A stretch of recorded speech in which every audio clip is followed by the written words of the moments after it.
Halo pemirsa setia Surabaya TV, senang sekali saya Angel dapat menyapa pemirsa dalam program Dialog Khusus.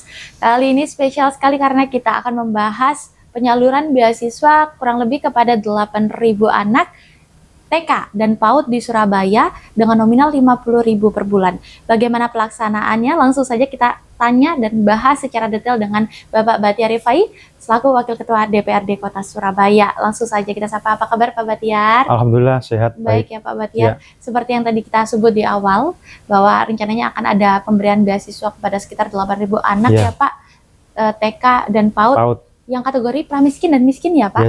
Di Surabaya dengan nominal 50.000 per bulan. Nah itu bagaimana dari teman-teman legislatif sendiri menyambutnya seperti apa? Ya, jadi program ini sudah dibahas di APB tahun 2026 yang disahkan bulan November tahun 2025 yang lalu. Jadi sudah dianggarkan juga. Sudah ya, dianggarkan Pak? Dan harusnya itu Januari sudah berjalan. Oke. Tetapi dalam prakteknya masih dalam proses pendataan. Jadi kita ini menganggarkan untuk 8.000 siswa dengan per siswa itu 50.000 per bulan. Sekarang ini yang jadi permasalahan adalah uang ini disalurkan melalui siapa? Melalui anaknya kan nggak mungkin, masih anak kecil kan nggak mungkin rekening. Punya rekeningnya.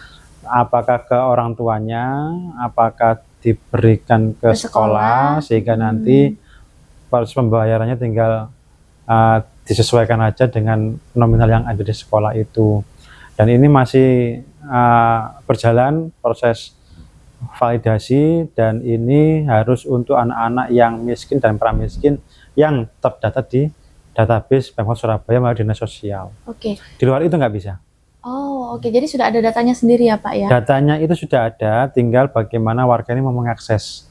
Misalkan ada anak si B misalkan, ini ternyata dicek nicknya itu tidak masuk ya nggak bisa. Nah, jadi ada cara ngeceknya kok. Ada di websitenya. Bagaimana Pak cara ngeceknya? Ada di web cek apa gitu, saya lupa namanya. Ada taruh di situ karena ini bagian dari pemuda tangguh, beasiswa pemuda tangguh, terus beasiswa apa namanya tadi TK dan PAUD itu ada linknya. Ada link Google aja cek database pramiskin dan miskin Kota Surabaya, pasti akan muncul langsung websitenya dari Dinas Sosial. Cukup input nicknya nanti akan keluar ya, apakah masuk enggak gitu aja. Tapi kan yang namanya database itu kan pasti ada ketidaksempurnaannya ya Pak.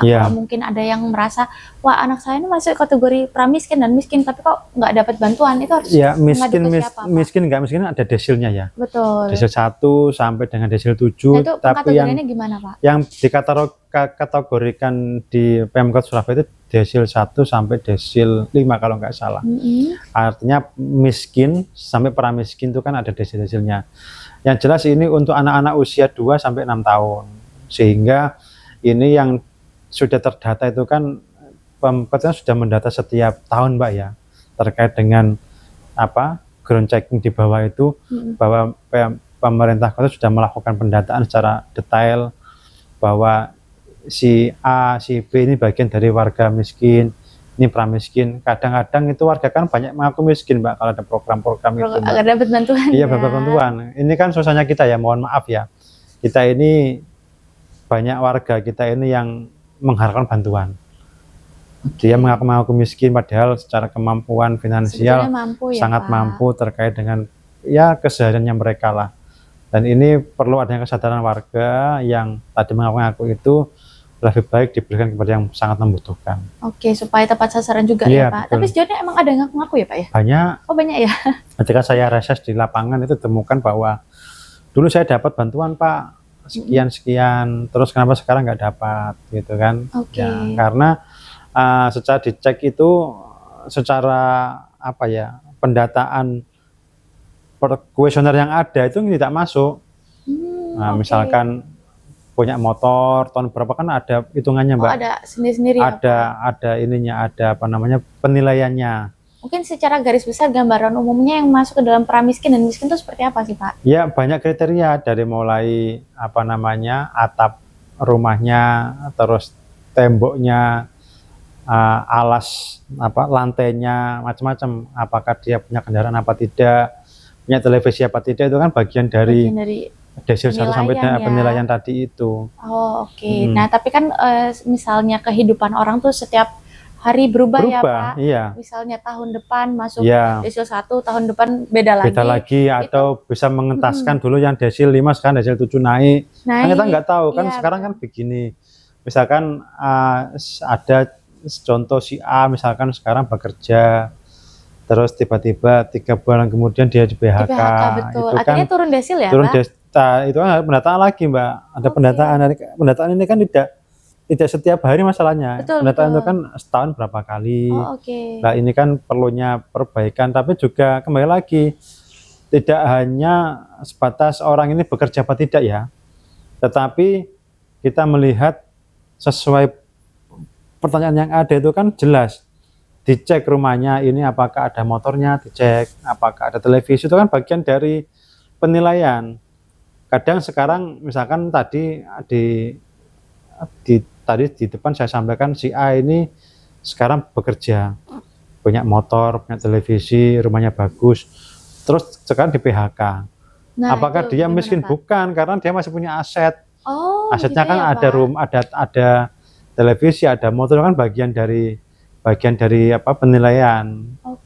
Dicek rumahnya ada pagernya, itu kan ya bagian orang mampu, tetapi kenyataannya dia nggak bekerja. Ini memang si malakama sih, Mbak ya, tapi bagaimanapun petugas survei itu ya melakukan sesuai dengan apa yang sudah tercatat.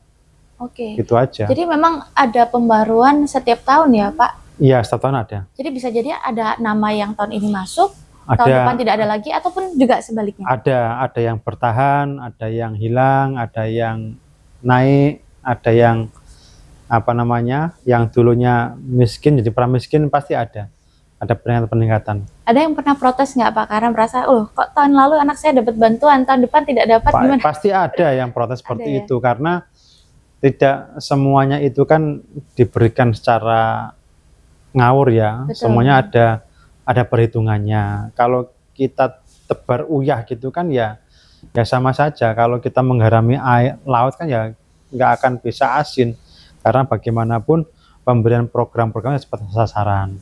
Karena seperti hanya program yang ini, yang TK dan PAUD ini kan program baru, Mbak. Jadi saya berharap pemerintah kota ini memberikan yang selektif, yang seleksi pemberian ini harus ketat sesuai dengan syarat yang ada, sehingga tidak ada kecemburuan di bawah. Tadi Bapak juga sudah sempat singgung bahwa ada beberapa yang masih digodok lebih dalam terkait mekanisme penyaluran ya. Sampai saat ini belum mendapat keputusan, Pak, mana mekanisme penyaluran yang terbaik? Informasi yang kami terima sudah ada perwalinya ya.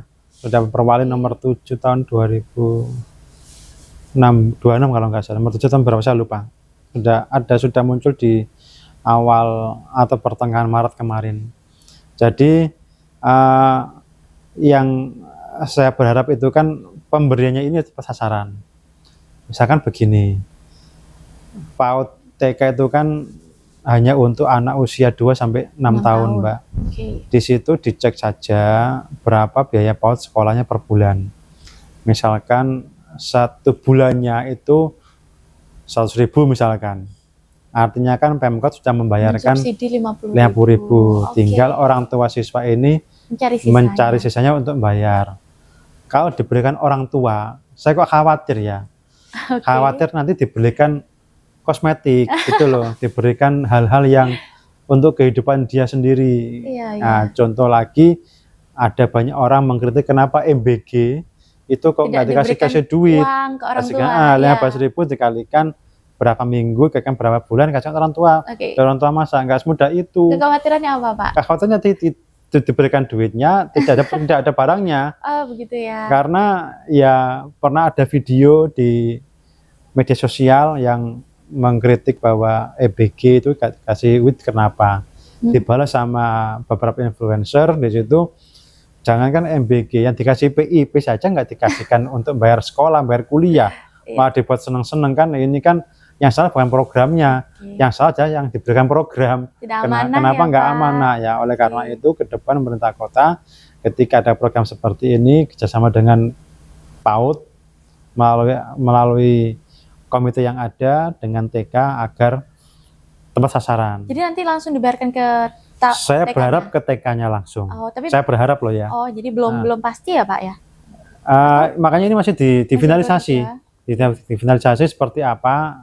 Saya belum tahu apakah ada metode langsung ke orang tua, apakah langsung ke sekolah. Ini kan bagian dari metode yang ada, atau diberikan dalam bentuk lain sebagai mungkin Alat tulis. fasilitas yang lain, Oh, oke. alat tulis atau seragam atau apa. Ini kan bagian dari itu, tapi jangan lihat 50.000-nya, lihat manfaatnya saja, apakah ini berguna untuk mereka apa tidak. Oke, betul. Jadi seperti beasiswa 50.000 ini dan juga Iya. MBK kalau memang dikelola langsung, fungsi pengawasannya lebih terjaga ya, Pak ya? Iya, kalau ke sekolah langsung. Kalau pembayarannya ke sekolah langsung. Iya, itu Pak. meminimalisir anak-anak ini atau orang tua ini yang gagal bayar. Oke. Karena orang tua itu kan kadang, saya nggak tahu ini dulu sekarang ya. POT berapa sih POT kalau bayar POT sekarang TK. Ah, Anak saya sudah SD, SMP soalnya nanti nggak tahu. mungkin ada kisaran 50 atau 100. 100 mungkin ya, 100 orang kan akan menggampangkan. 100.000 nanti aja lah, gampang gitu ya. gitu kan. Nah kalau misalkan diberikan dalam bentuk bantuan 50.000 ke sekolah, tinggal diberikan sisanya orang tua nanti tinggal bayar kekurangannya. Karena khawatir tadi saya bilang di awal bahwa kalau ini diberikan 50.000 ke orang tua ya nggak sesuai ya dibuat nanti. beli bedak nanti. Oke, Pak, ini kan dari Dinas Pendidikan Kota Surabaya memang menargetkan sebetulnya validasinya selesai bulan Februari. Iya, Tapi sampai bulan April ini masih ada beberapa perbaikan juga. Mungkin beberapa penonton pemirsa setia Surabaya TV yang pengen tahu kapan sih bisa segera dilaksanakan. Saya kalau dilihat bulan-bulan ini ya, saya kira kok mepet banget karena habis ini kan Belum libur dalam waktu sekolah. dekat ya? Oh, Bukan, oke. habis ini kan sudah mau ajaran baru. Oh, Betul oke, kan? oke. Jadi memang program ini harusnya dipersiapkan dari awal, harusnya. Apa persiapannya terlalu mepet atau seperti apa, Pak? Yang tahu pembahasan Komisi D yang paham. Oke. Karena mitra teman-teman Komisi D kan dengan Dinas Pendidikan. Saya baru tahu program ini di bulan Februari, Mbak, terus terang. Program ini tahu di bulan Februari. Ada info bahwa ada program Berarti baru beasiswa 1 bulanan ya, 2 bulanan lah ya, baru tahu yang ya, saya Pak? tahu. Tetapi program sudah dibahas dengan teman-teman Komisi B, Komisi D. Oke. Saya pribadi baru tahu itu bulan Februari. Di situ saya melihat harusnya kalau sudah didok oleh APBD, itu running Januari sudah running harusnya. Ini berarti ada keterlambatan. Keterlambatan. Faktornya apa, Pak? Pendataan. Oh, Sasarannya harus belum jelas. Artinya kan kalau kita mau memberikan program ini harus jelas dulu. betul. Siapa yang Supaya berikan? nggak salah sasaran ya, Pak. Yang diberikan siapa? Terus bagaimana cara memberikannya? Terus bagaimana cara pertanggungjawabannya harus jelas di awal. Oke. Nah, belum lagi kalau sekarang di bulan April, bulan depan Mei, Juni libur. Sudah libur. Juli sudah ajaran baru. Ajaran baru. Artinya yang TK sudah jadi SD. Jadi sudah kelewatan. Sudah Tapi kelewatan. Kan nanti ada anak TK-TK baru Iya, lainnya nih, Pak. baru. Nah, ini harusnya itu pendataan sekarang diperbaiki, Oh, oke, betul. didata, koordinasi dengan TK-TK Surabaya.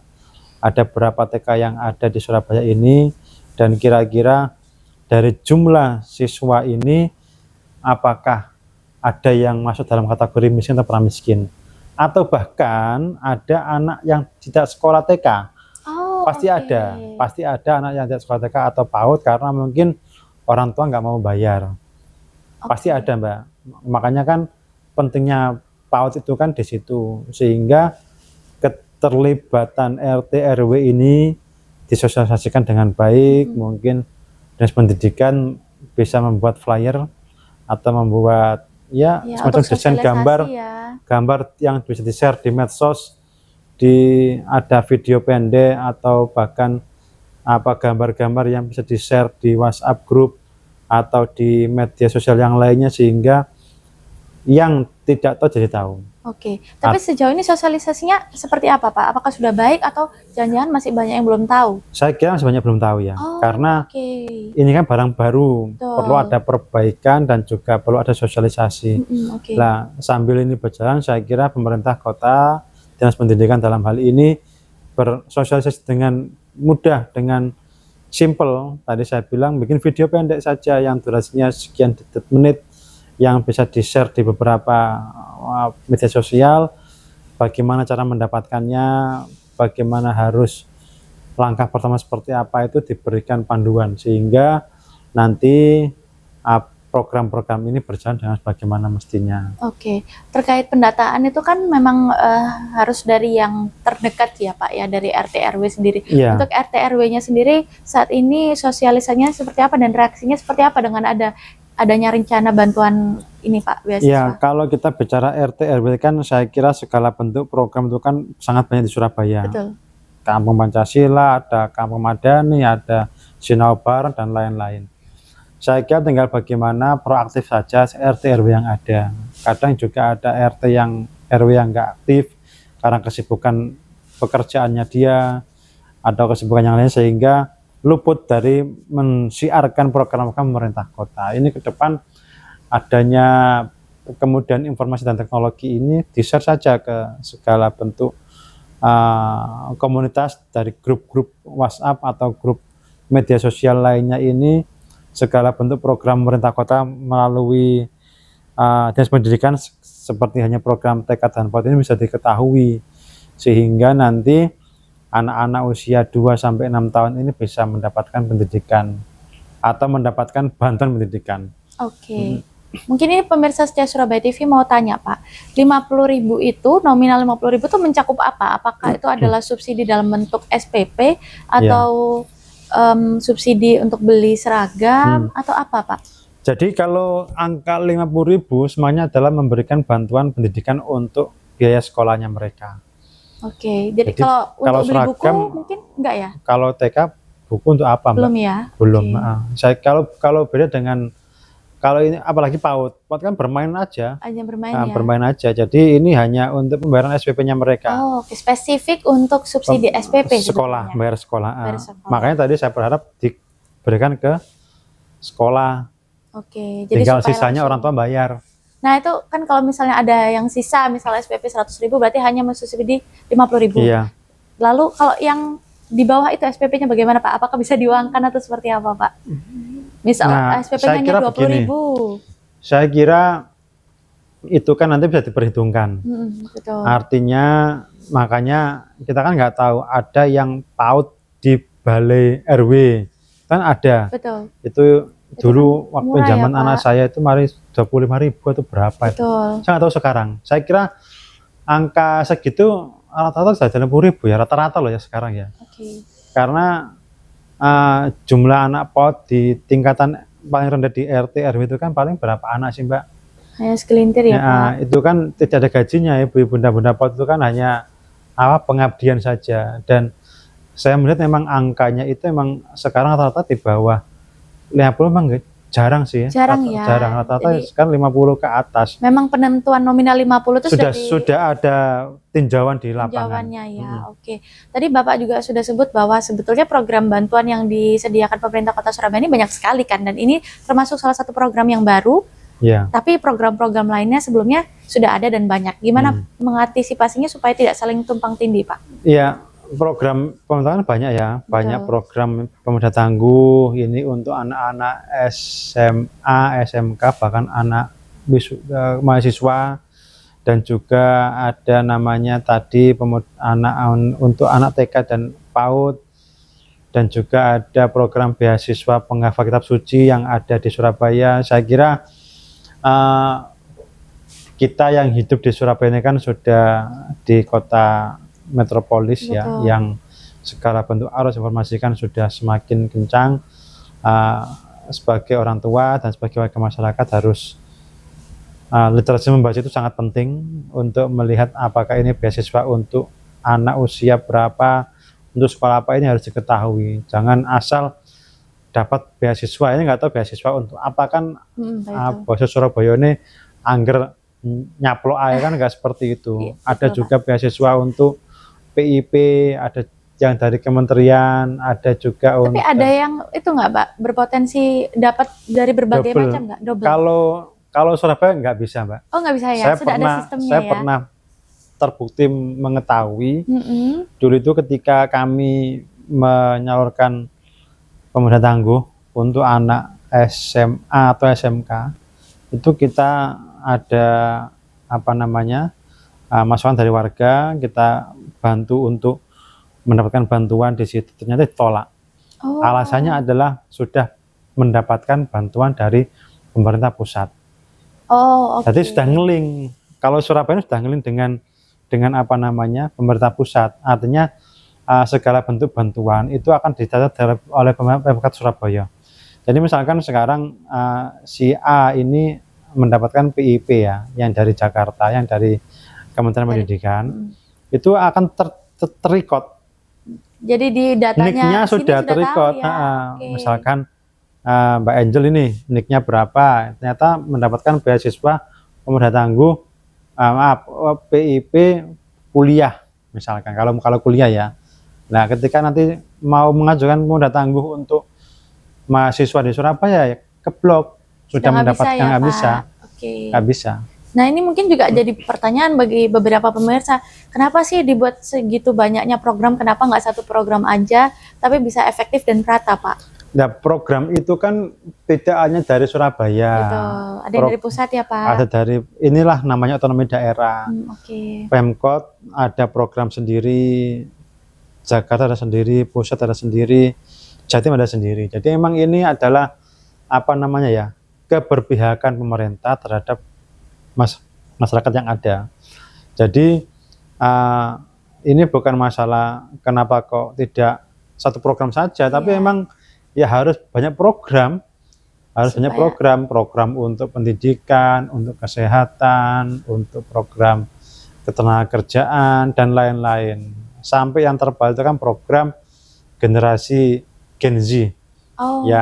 Mungkin Mbak Jal tahu itu kan diberikan 35 juta per tahun per RW, itu ada juga, dan itu tidak semua daerah ada karena mungkin ke fiskal Surabaya ini sangat tinggi sehingga bisa memberikan program-program itu. Oke, nanti kita akan bahas lebih lanjut ya spesifik tentang Gen Z ini, tapi kita lanjutkan ya Pak ya. Mungkin ada beberapa juga yang masih bertanya-tanya untuk beasiswa 50.000 ini bisa didapatkan oleh lembaga PAUD non formal atau hanya yang terdaftar di Dinas Pendidikan? Ya tentunya harus terdaftar, tidak bisa apa namanya lembaga, misalkan saya iseng-iseng mengumpulkan anak-anak tak ajari, kan nggak bisa gitu. Walaupun mereka masuk dalam kategori miskin dan pramiskin? Iya, artinya gini, harus ada lembaga yang namanya PAUD, ya kan pasti ada lembaganya Mbak. Di situ dulu. Nah dari situ kan nanti bisa diketahui berapa anak di situ. Terus yang kedua, layak tidaknya anak diberikan bantuan. Itu yang utama. Selanjutnya tinggal nanti apabila ada anak yang belum sekolah TK maupun belum sekolah PAUD karena tidak punya biaya, alangkah baiknya sosialisasi ini diberikan kepada RT RW, memberitahukan karena RT ini kan ujung tombak di setiap kampung, setiap wilayah. Ketika mengetahui bahwa di areanya dia itu ada anak yang usia 2-6 tahun yang belum mendapatkan pendidikan sama sekali, bisa diusulkan program ini sehingga anaknya bisa sekolah tanpa harus bayar lagi. Oke, diusulkannya kalau misalnya sebagai RT nih yang sedang nonton pemirsa Surabaya TV, lalu saya melihat oh ada warga saya yang membutuhkan beasiswa ini, harus kemana Pak? Ya, yang pertama pasti semua RT RW punya HP, tinggal dicek saja cara mendapatkan bantuan beasiswa untuk TK maupun PAUD di Surabaya. Nanti akan muncul tata caranya, akan muncul linknya. Kalau nggak punya HP, bisa datang ke kelurahan atau kecamatan, menanyakan program ini, bagaimana cara mendapatkannya. Semuanya itu bisa dilalui tergantung niat dan kemauannya masing-masing. Betul. Ini mungkin target realistis untuk pemirsa setia Surabaya TV yang sudah nggak sabar menanti-nantikan, apalagi mungkin yang kebetulan anaknya di periode pelajaran tahun baru di setelah Juni ini nanti sudah mau masuk TK. Kapan sih ini realisasinya? Sekali lagi mungkin banyak yang nunggu nih Pak. Iya. Targetnya kapan Pak? Ya targetnya itu harusnya bulan ini selesai. Bulan ini ya. Bulan ini, tetapi semakin cepat semakin baik karena masih ada beberapa hal yang diperbaiki. Nah, tetapi kan bagaimanapun tadi saya disampaikan di awal bahwa habis ini kita libur lagi kan gitu kan, karena libur masa ajaran baru.